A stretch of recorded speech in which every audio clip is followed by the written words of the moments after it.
में mobile repairing की एकमात्र दुकान जसवंत टेलीकॉम।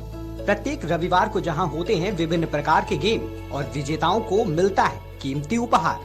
विजिट करें जसवंत टेलीकॉम, मंडी चौराहे के पास, हाईवे प्लाजा के सामने। मोबाइल रिपेयरिंग और एसेसरीज का होलसेल व रिटेल के उचित विक्रेता। मथुरा की नंबर 1 शॉप जसवंत टेलीकॉम। मैं यही कहना चाहूँगा, सभी का हमारे लिए बहुत प्यार मिल रहा है और सभी एक बार जरूर विजिट करें। द बेस्ट मोबाइल रिपेयर और ओवर इंडिया। Mobile number 9837851001।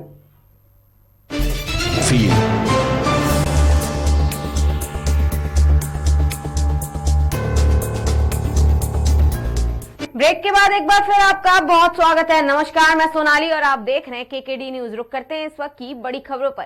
खबर चित्रकूट से है, जहां स्वच्छ भारत अभियान को गति प्रदान करते हुए नगर पालिका परिषद चित्रकूट धाम द्वारा पूरे नगर में विशेष सफाई अभियान चलाया जा रहा है। सफाई अभियान के तहत नालियों की तली से जमा कचरा निकाला गया और घास फूस हटाकर नालियों की जल निकासी दुरुस्त कराई गई। बता दें कि साफ सफाई संचारी रोगों की रोकथाम के लिए बहुत आवश्यक है। सरकार नगरों को साफ स्वच्छ रखने के लिए विशेष निर्देश दिए गए हैं। शासन की मंशा अनुसार पूरे शहर में साफ सफाई के लिए नगर पालिका निरंतर अभियान चला रही है। जल भराव की समस्या दूर करने तथा सभी नालियों में प्रकाश व्यवस्था कराए जाने की मांग की गई है, जिस पर ईओ ने कहा है कि नगर पालिका द्वारा 500 नाग लाइट खरीदी जा रही है। शीघ्र ही प्रकाश व्यवस्था विस्तारित मोहल्ले में की जाएगी। सफाई काम चल रहा है साहब। आज वार्ड शास्त्री नगर और एसडीएम कॉलोनी में विशेष सफाई अभियान चलाया जा रहा है और इसके अंतर्गत जो है नालियों की विशेष गहराई सफाई की जा रही है।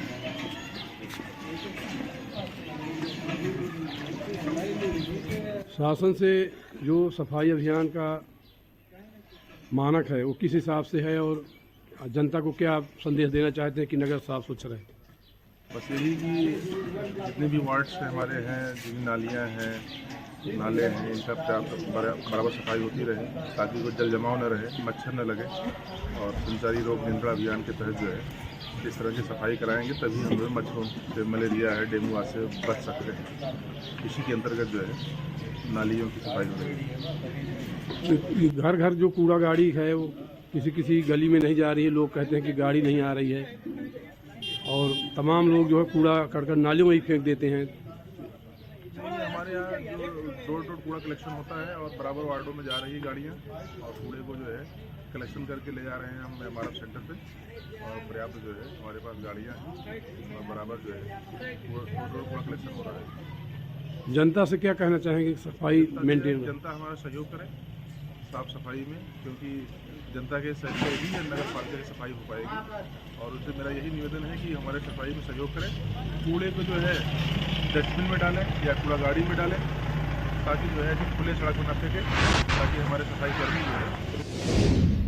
खबर उत्तर प्रदेश के जनपद बलिया से है, जहां पुलिस अधीक्षक बलिया S आनंद द्वारा एसडीएम सदर क्षेत्राधिकारी नगर SN वैभव पांडे, प्रभारी निरीक्षक कोतवाली संजय सिंह में फोर्स के साथ आगामी कार्तिक पूर्णिमा गंगा स्नान के दृष्टिगत श्री राम घाट का निरीक्षण कर सुरक्षा व्यवस्था का जायजा लिया गया है। मौके पर उपस्थित सभी अधिकारी कर्मचारीगण को सुरक्षा, शांति, कानून व्यवस्था के दृष्टिगत आवश्यक दिशा निर्देश भी दिए गए हैं।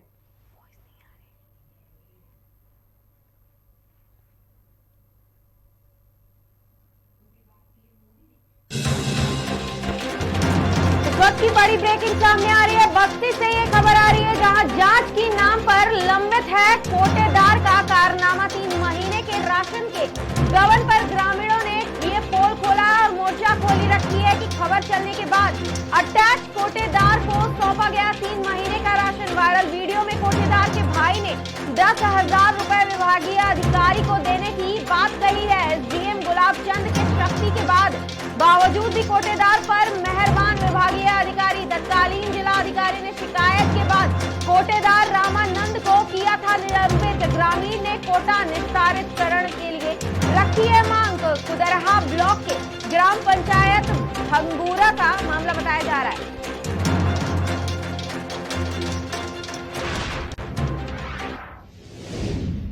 खबर लखनऊ से है, जहां डीसीपी पूर्वी आशीष श्रीवास्तव ने प्रेस कॉन्फ्रेंस कर खुलासा किया है कि गोमती नगर पुलिस ने 4 अभियुक्तों को गिरफ्तार करते हुए कई लूट के मोबाइल फोन बरामद किए हैं। वहीं सर्विलांस टीम, क्राइम टीम पूर्वी व गोमती नगर पुलिस की संयुक्त कार्रवाई में 4 लुटेरे गिरफ्तार किए गए हैं। लूट के 13 मोबाइल फोन बरामद किए गए हैं। आरोपियों के ऊपर लखनऊ के अलग अलग थानों में कई आपराधिक मुकदमे भी दर्ज हैं।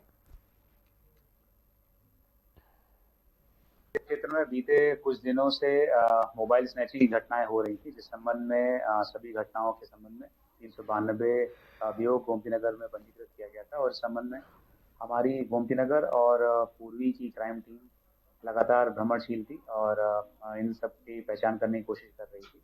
कल रात्रि में ऐसे अपराधियों को गिरफ्तार करने में हमारी टीम ने सफलता प्राप्त की है। ये पूरा एक गैंग है जिसमें 4 लोग हैं। इसमें मोनू रावत, जिसके ऊपर पूर्व में भी अभियोग पंजीकृत हैं, वो भी इस गैंग का सरगना है। तो उसके ऊपर पूर्व से 2 अभियोग पंजीकृत थे। जब इनसे गिरफ्तारी के बाद इनसे पूछताछ की गई तो इन्होंने विभूति खंड और गोमती नगर थाना क्षेत्र के मध्य में ऐसी कई घटनाओं के बारे में अपनी बातें कबूली की, जहाँ से राह चलने वाले लोगों से मोबाइल वगैरह छीनना और पर्स छीनना इन्होंने कबूला है। जानकारी करने पर ये पता चला कि इस संबंध में लगभग 6 मुकदमे पंजीकृत हैं। तो आज इन 4 को गिरफ्तार करके जेल भेजा जा रहा है और इन 6 मुकदमों का अनावरण किया जा रहा है। इनके पास से एक स्प्लेंडर बाइक भी मिली है जो चोरी की है। ये जो भी मोबाइल छीनते थे वो आसपास काम करने वाले जो गरीब तबके के व्यक्ति हैं उनको औने पौने दामों में बेच देते थे।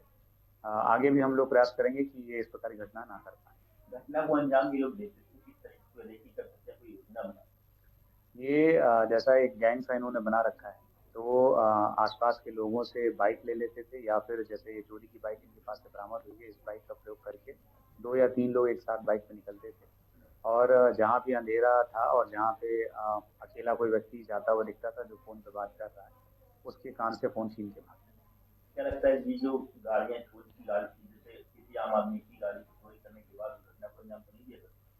जो बाइक इनके पास से बरामद हुई है ये चोरी की बाइक है। इसके बाद इन्होंने ये भी कबूला है कि आसपास उत्तर प्रदेश के हरदोई जिले में लूट का एक अनोखा मामला सामने आया है, जहां पर 2 दुल्हनों ने सगे भाइयों के साथ विवाह किया है और सुहागरात से पहले ही खाने में नशीला पदार्थ मिला दिया और नगदी और जेवरात लेकर फरार हो गई हैं। शादी के लिए दोनों सगे भाई का रिश्ता एक दलाल के जरिए दोनों लड़की से तय हुआ था और इसके लिए दोनों ने दलाल को 80,000 रुपए दिए थे। इसके बाद दलाल लड़कियों को लेकर शादी कराने लड़कों के गांव पहुंचा था, जहां दोनों की गांव के एक मंदिर में शादी कराई गई। शादी की रस्म होने के बाद लुटेरी दुल्हन अपनी ससुराल पहुंची और ससुराल जनों को और उनके पतियों को खीर बनाकर खिलाई, जिसमें उन्होंने नशीला पदार्थ मिला दिया था। और जब अगले दिन दूल्हे और उनके घर के लोग सोकर उठे तो दुल्हन घर का जेवर, नकदी और कीमती सामान लूटकर फरार हो चुकी थी। दुल्हनों के लूट और ठगी की इस घटना के बाद पुलिस पूरे मामले की जांच में जुट गई है।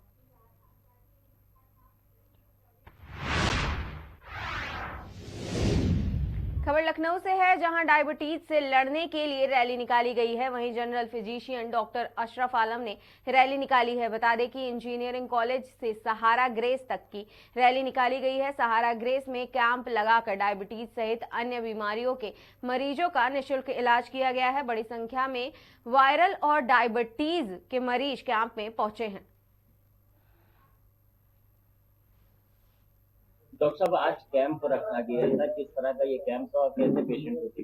असल में हमने एक डायबिटीज़ अवेयरनेस कैंप रखा था और हमारी जो है एक डायबिटीज़ अवेयरनेस वॉक भी निकली थी, जो कि हमारी क्लिनिक जो है जो कि इंजीनियरिंग कॉलेज पे है, वहाँ से होते हुए जो है यहाँ तक हम वॉक थी, जिसमें हमने जो है काफ़ी स्लोगन्स थे जो हमने बोला ताकि जो है उससे लोगों में अवेयरनेस फैले।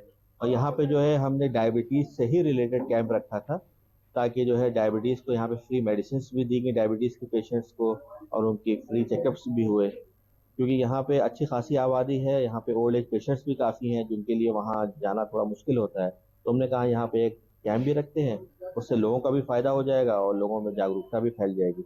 अमूमन देखा जाता है डायबिटीज पेशेंट बहुत ज़्यादा बढ़ रहे हैं, तो इसकी वजह क्या है? कुछ लोगों को आपने जागरूक किया? बेसिकली डायबिटीज़ बढ़ने की 2 वजह है। एक तो लाइफ स्टाइल, कि हम लोग की लाइफ स्टाइल बहुत सीडेंट्री हो गई है, बहुत हम लोग का वॉक नहीं होता है, और दूसरा है कि हम लोग सबकी ज़िंदगी के अंदर जो है स्ट्रेस का बहुत इंपॉर्टेंट रोल है डायबिटीज़ के अंदर। तो आजकल सबकी ज़िंदगियां बहुत स्ट्रेसफुल हैं। लोगों का ठीक से सोना नहीं हो पा रहा है, कंपनी में बहुत ज़्यादा वर्क है, टाइम बाउंड है, बहुत ज़्यादा लोगों को काम है, ओवरबर्डन लोग हैं, और हेरिडिटरी का भी इसमें काफ़ी इंपॉर्टेंट रोल है। तो कई चीज़ें हैं जो कि डायबिटीज़ को रेगुलेट करती हैं, और अगर डायबिटीज़ है तो कभी ना कभी मैं ये कहता हूँ अगर वो कंट्रोल नहीं रही तो कभी ना कभी थायराइड भी आएगा, ब्लड प्रेशर भी आएगा। मैं तीनों को भाई बहन कहता हूँ कि अगर एक की एंट्री हो गई तो दूसरे तीसरे की एंट्री बहुत जल्दी हो जाती है। इसका बचाव कुछ हो जो वही है, उसका सबसे अच्छा बचाव ये है कि इंसान जो है अपनी थोड़ी एक्टिव लाइफस्टाइल करे। सुबह इंसान कम से कम 30 से 40 मिनट की वॉक करे, है ना। खाने पीने की इंसान एक डिसिप्लिन लाइफस्टाइल हो, ऐसा नहीं है कि सुबह नाश्ता कभी कर लिया, रात का खाना कभी खा लिया। एक डिसिप्लिन लाइफस्टाइल है, और कम से कम 6 to 8 आवर्स की नींद ज़रूरी है। अगर आप ठीक से सोएंगे नहीं और स्ट्रेसफुल रहेंगे, नींद कंप्लीट नहीं होगी, खाना पीना ठीक नहीं रहेगा, जंक फूड्स बहुत खाएंगे, तो इन सारी चीज़ें जो है कलेक्टिव रोल प्ले करती हैं डायबिटीज़ को बढ़ने में। डॉक्टर साहब आज कैंप